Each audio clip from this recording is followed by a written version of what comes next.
لوہا کبھی خراب نہیں ہوتا، وہ ہمیشہ اپنی ہی زنگ سے برباد ہوتا ہے۔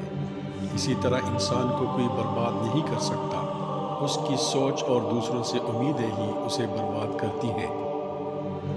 اپنے آپ کو اچھا سمجھنا نقص کی دلیل اور کم عقلی کی علامت ہے۔ خواہش پرستی ایک پوشیدہ مگر مہلک بیماری ہے۔ ماں باپ کی نافرمانی موت سے پہلے موت کا اعلان ہے۔ ہر چیز اپنے وقت پر اچھی لگتی ہے۔ نیکی کمانے کا صحیح وقت جوانی ہے۔ ہم نیکیاں اس وقت کرتے ہیں جب ہم برائیاں کرنے کے قابل نہیں رہتے۔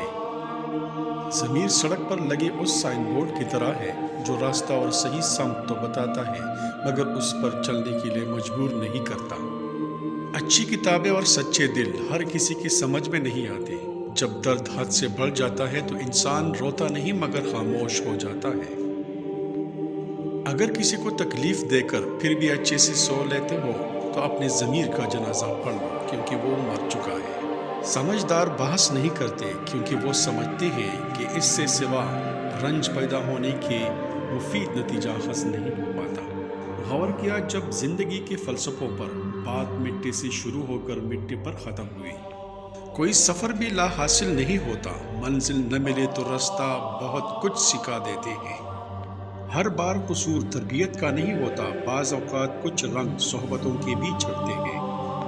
قرآن مجید کہتا ہے اپنے دشمنوں کے چالوں سے پریشان نہ ہوا کرے، بے شک تمہارا رب بہترین چال چلنے والا ہے۔